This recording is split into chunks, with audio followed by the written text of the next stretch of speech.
here today to introduce you to a series of videos that are going to take you behind the scenes of the development of Operation Flashpoint Dragon Rising. Signal, go, go! Oscar Mike, out! 18 gunner on their left flank. The hardcore game mode is for the true fans of Flashpoint. In hardcore mode, you're basically stripping out all of the supporting features and you're fighting as a soldier would. You're using line of sight to verify targets, and that's the experience that we think our hardcore fan base are really looking for, and it's a great experience, especially in co-op. For starters, we take all of the HUD off. There's nothing there at all, no crosshair, no compass. You're all on your own other than a map.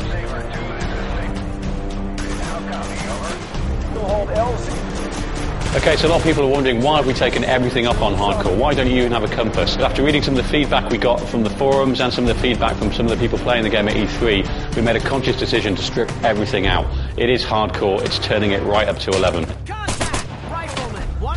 What makes an Operation Flashpoint mission special is so open world in nature. In most games you're very drawn through a very narrow corridor, whereas in Operation Flashpoint you really are left open to translate your orders as you see fit. There's a lot of room for manoeuvre and to adapt your tactics on the fly to what's immediately in front of you. You could attack any objective from any direction you want to. As a result of this, the AI has to be able to react, it has to be able to carry out threat assessment, it has a morale system, it's checking what the player is doing and where the player is and how well armed they are. One of the things that we really tried to achieve in Operation Flashpoint was a level of realism with the military tactics used. We did a lot of work with the Marines, and we even got our hands on their playbook, which gave us an idea of the kind of plays that they used. These plays work in very much the same way as, say, an American football play. They have distinct strategies that they use at distinct moments. We've incorporated as many of these as possible into Operation Flashpoint, and we give the user the ability to do quite complex manoeuvres like flanking, assaults, engage. As well as this, there is inherent behaviours that the team's AI will carry out.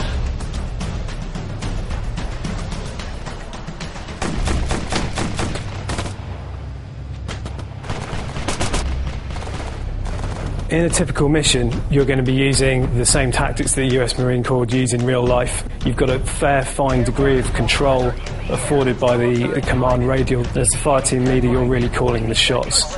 So you have a lot of control over your fire team. You can change the formation, you can change their rules of engagement, also their tactical spread, and then on top of that you have all sorts of abilities to give flanking orders, assault orders, suppressing orders. One of the context-sensitive orders you can issue is assault building, and this will allow you and your fire team to force your way in through the door and clear all the rooms within that building. I think the hardest thing that we have set out to achieve, that I'm certainly most proud of, is putting the fear back into first-person shooters, getting that element of tension as you're creeping through the woods, not knowing when the next shot's going to come from. This is about as hardcore as it gets, so you better be careful.